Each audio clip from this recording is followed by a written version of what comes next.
はい、皆さんこんばんは。本日はですね VFC のナイツ M110K1 ガス風呂バッグをご紹介したいと思います。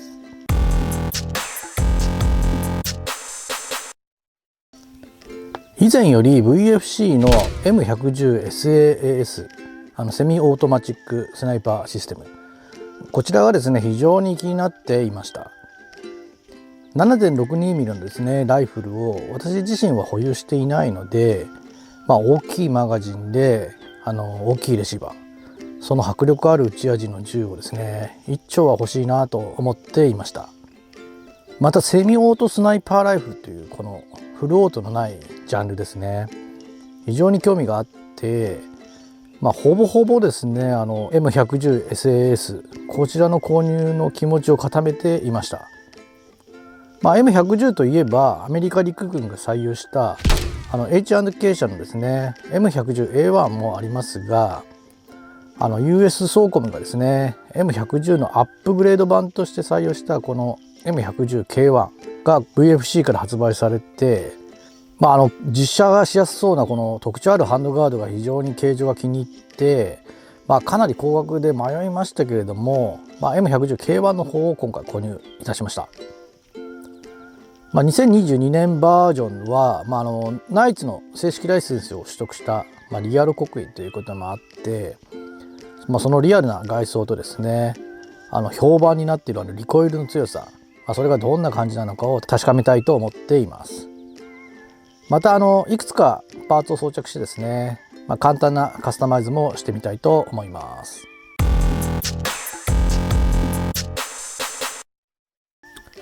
手にした印象ですけれども、重量は3.4 キロなので、ライフルとしては重い方だと思うんですけれども、至る所はさまざまな軽量化が図られていて、銃の大きさに対しては軽く感じました。剛性はかなりしっかりしていますね。さすが VFC だと思います。あとハンドガード、こちらが細めで、スナイパーライフルの位置なんですけれども、非常に構えやすいのも印象的です。あとこのタンカラーの仕上げ、少し艶消し気味のですね表面がですね、私は非常に特徴的かなというふうに思いました。なんといってもですね、至る所にナイツのマークや刻印、これが入っているのも特徴的だと思います。はい、それでは各部見ていきたいと思います。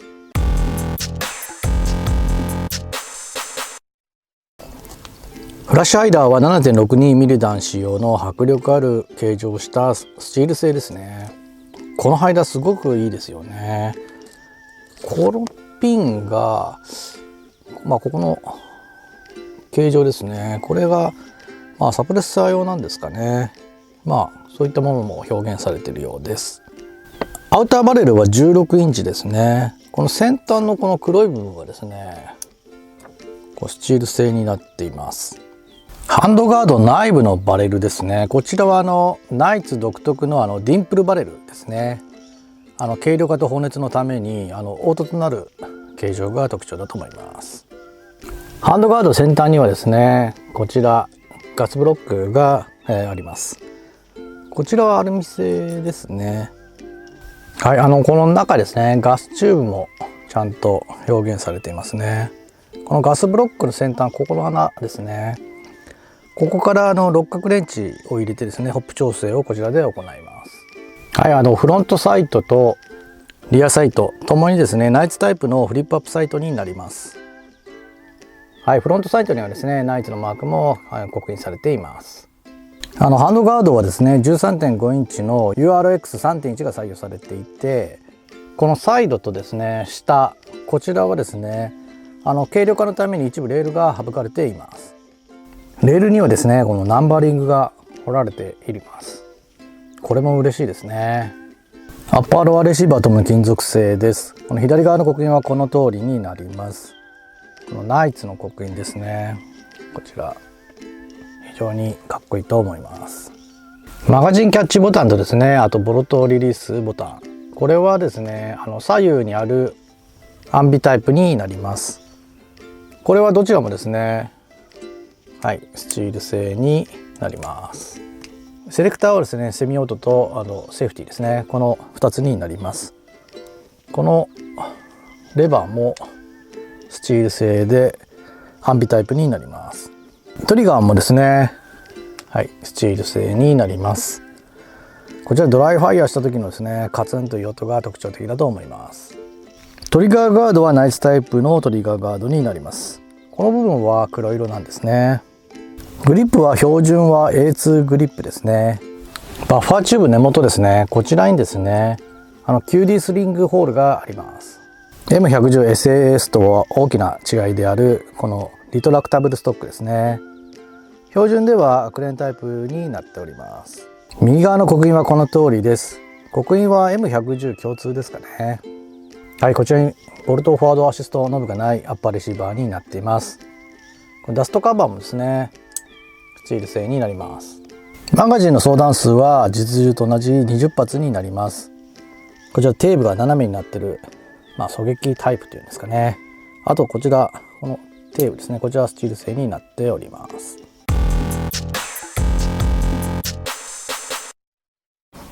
はい、それでは通常分解したいと思います。マガジンは抜いておきます。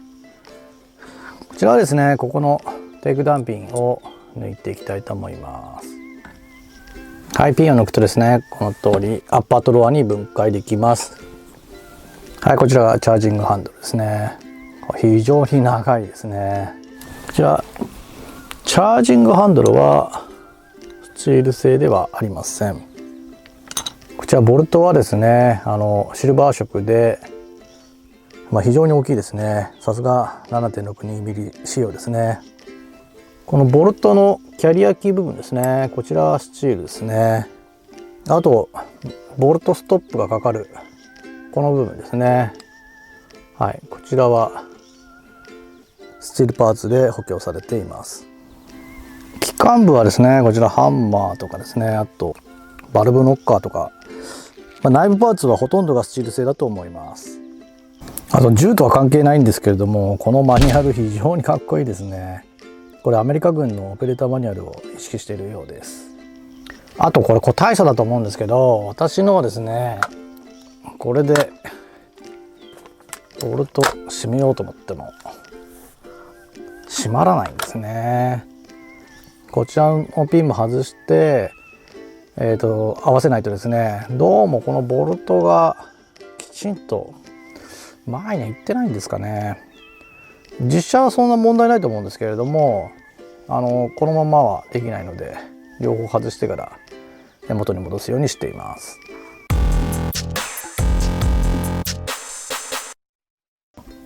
全体の感想になりますが、スナイパーライフルとしてはハンドガードやディンプルバレルなどですね、各種軽量化により非常に扱いやすいなと思いました。なんといってもやっぱりナイツの正式ライセンス取得による各種刻印類がですね、実銃同様にある点が、私結構実銃志向なんですけれども、そういう人にとってはですね、非常に嬉しいというふうに思います。またこのタンの色で艶消しの表面加工が非常に良くて、軍仕様のなんていうんですかね、道具感みたいな感じがうまく出ているような、ちょっとうまく表現できないんですけれども、私は実物感みたいなものをですね感じていて、これだけでも所有欲を満たしてくれるんじゃないかなというふうに思います。実写はですね、マガジンを適正に温めるとですね、頭に響くくらいのリコイルを感じます。一緒に東京マリーン M4 とかでも撃ってみたんですけれども、断然の違いがありますね。このリコイルはやはり 7.62mm 弾のモデルのエアガンを購入したことを改めて感じさせてくれます。ただガスをですね、マガジンあんまり入れすぎると生ガスが噴き出してですね、糾弾不良と起こしますのでご注意ください。あと個体差だと思うんですけれども、私の個体はですね、箱出しでの実写は、結構ひどいもんでしたね。弾ポロはするわ、初速分かればですね、毎秒 20m が3発するなど、部屋打ちの私としてもですね、見過ごせない状態でした。ボルトの動きも悪くてですね、チャージングハンドルもですね、途中で引っかかってるような感じもしました。なのでまずはですね、分解をしてかなりの粘度の高いグリスがついているので、それを落としてですね、清掃と再グリスアップ、あと引っかかりのある部分に関してはちょっと研磨とか行ってですね、ホップもですね、銃口側から先端を覗き込んだりとかしてですね、それで調整を行ったりとかして、ようやく安定して撃てるようになりました。当初はですねホップパッキン等の分解も必要なのかなとちょっと懸念しましたが、今のところ行わずに済んでいます。これハンドガードの分解にはですね何か専用のハンドガードレンチが必要なようですね。M110K1 ですけれども、円安の影響がまだあるのか、2023年、初頭ではですね、10万円を超える値段が市場価格になっていますね。私は市場価格より約2割ぐらい低い価格でなんとか購入できたんですけれども、それでも非常に高価ではあります。ただ内容としてはですねスチールパーツを多用している構成や、あとナイツのライセンス取得の実銃用の刻印ですとか、あと特徴的なアッパーレシーバーの再現、あとですね各種ナイツのレプリカ製品の取り付けなど、価格以上に価値を感じられる方もいらっしゃると思います。またリコイル重視の方にはですね満足できる実車感触だと思います。マガジンを温めて実施した時のですね激しい体の揺れをぜひ感じてみてください。米軍仕様の銃やナイツ製品が非常にお好きな方ですとか、あとですねボルトアクションとは違うセミオートスナイパーライフル、こういったものをお求めの方にはですねおすすめの一丁だと思います。銃声の紹介は以上になります。最後に私が少しパーツを装着したり交換したカスタム後の銃をご紹介したいと思います。こちらがですね私なりにカスタムした形状になります。まずハンドガードを下部にですねバイポットを装着しています。グリップはですねA2 タイプが本来なんだと思うんですけれども、こちらフォーグのラバーグリップに変えています。ストックもですね米軍仕様でよく見かけるのはマグプルの ACS タイプなので、こちらに変更をしました。スコープはショートズームスコープのレプリカにしております。スコープマウントも本来はナイツタイプの方が良いと思うんですけれども、ちょっと今回手持ちにあるワンピースハイマウントの形式にしています。あとハンドガード右側にですねペックタイプのですねバッテリーボックスをつけています。以上がですねカスタム品の装着になります。実写はですねこの形式で行いたいと思います。この後実写シーンもですねお送りいたしますので、よろしければそちらもご覧ください。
はい、最後までご視聴ありがとうございました。またお会いする日まで。さようなら。